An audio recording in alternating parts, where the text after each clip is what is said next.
You know, sometimes I do video responses to comments because I'm so impressed on just how much dumb a single comment can convey. And you know, I'm petty, so that's what this video is gonna be. So one of our recent Sunday Funday videos, which if you don't know what those are, it's where my wife and I just make a random drink on a Sunday. And nothing real controversial about those particular videos. A dude with the screen name Arkansas Redneck 81 responded on the video, trying to comment to me, but commenting to somebody else because, you know, technology is hard. And he said, "You better stay up north, Yankee. You better stay out of Florida." So there's a lot to unpack here, right? Like, first, it's intended to be a threat, because he clearly identifies as a big scary alpha man. But it's not a very good threat, right? Who wants to go to Florida? Florida is the place that Satan sends the people who are too bad for the seventh circle of hell. Calling Florida a dumpster fire would be a compliment. Florida is like if a meth head was hiding out in the back of a garbage truck hauling medical waste, and he tried lighting up and it set the whole truck on fire, and then it rolled down a hill and hit a family of skunks before hitting a minority family and then a bunch of women and then crashing into an elementary school and setting that on fire. And if you're from Florida, that joke should be even funnier because the only hill in Florida is a landfill. Okay, so that's one thing, but the next thing we need to unpack is why Arkansas Redneck 81 is worried about me going to Florida, specifically. Like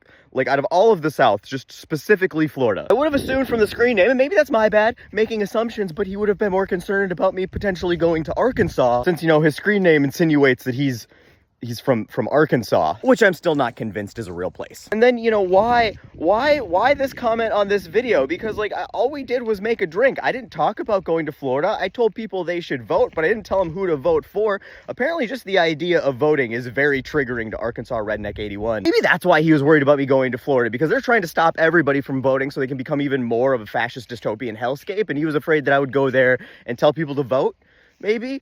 I don't know. So I assured him that I, or no other person under the age of 65, has any interest in going to Florida, and somehow it got weirder. So he comments back, "Well, that's good, Yankee. You ain't from the South. Stay out of the South." And then in a separate comment, because again, he seems very triggered and also really bad at technology, he says, "Your face right off the bat tells where you're from, the North. You ain't fooling a real Southerner." Really? Was it my teeth that gave it away? You know, the fact that they're all still there? And they kept calling me Yankee like it was supposed to be an insult. It was really confusing to me for a little bit, but I realized it must be a dialect thing, because where I'm from, we pronounce it winter. We also use it as a synonym for American and patriot, but I'm assuming we're just having a Bill Murray moment. It's getting lost in translation. But the thing I found most interesting about this was the fact that he, a quote real Southerner, thought that I was trying to convince him that I, a Yankee, was from the South in a video about making a drink where we didn't talk about geography at all. And he, a real Southerner, using his keen skills of deductive reasoning, discerned that my possession of a toothbrush proved that I was not in fact a Southerner and I was from the North,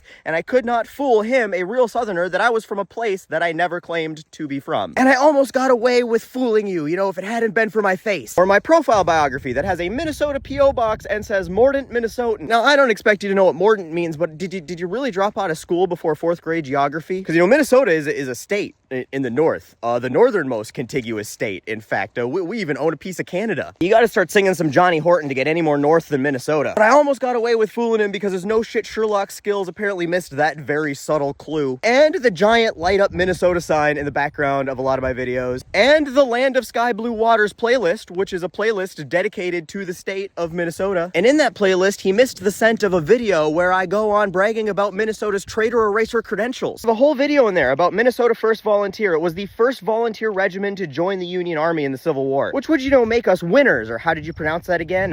Yankees? Yeah, that's it. And in that video, I talk about how Minnesota First fought in basically every battle of the Civil War up until Gettysburg, and arguably is the reason the North won the Civil War. And while Minnesota First took their job of Benedict Arnold assassinating seriously, they got so bored with how easy it was to shoot traitor tots that they made a game out of shooting the guy carrying the Confederate flag. Because every time they'd shoot the flag bearer, somebody else would pick it up, and then they'd race to see who could shoot the next one first. I know the education's bad down there, but damn, y'all are some slow learners. And then that apparently got too boring, so they pulled out their Spice Weasel and kicked it up a notch and just shot the flagpole in half. And then later on at Gettysburg, there's only 250 members of the regiment left. And they were told that the reinforcements were delayed, and there was 1,500 Virginians on their doorstep that if they broke through the line would be the end of the battle and the war. 250 Minnesota boys looked at each other and said 5-to-1 odds. Couldn't they have at least made it a challenge? And who wants to live forever anyway? But if we're going to hell tonight, we might as well take some traitor tots spots for the road. And then they set out to erase entire lineages from ancestry.com in what we would call a target-rich environment. They held the line until reinforcements showed up, and when they finished kicking real Southerners' asses and the smoke cleared, they discovered they had lost 215 of their 250 men. A casualty rate that to this day remains the highest of any U.S. Army regiment still standing after a battle. And at this point, where most regiments would just call it quits and say, we did our duty, we're going home, they're like, fuck that. There's still a bunch of Confederate cleansing to do, and we still have our Springfield magic erasers. Put us in, coach. Then they fought the rest of Gettysburg, took your fucking battle flag from Virginia's 28th, and then filtered into other units, fought the rest of the war, and then brought your fucking battle flag home with them. We still have it, actually. We keep it at the Capitol. It's real nice. You should check it out sometime. Funny thing is, Virginia's been begging for it back this entire time, and we've always been like, oh yeah, no, if you want it, you can come get it the same way we took it. I mean, jeepers creepers. You know how the saying goes, it's finders keepers. And funny thing, the flag's still there in the Capitol building. Man, a strong breeze just picked up out of the south, and what's that smell?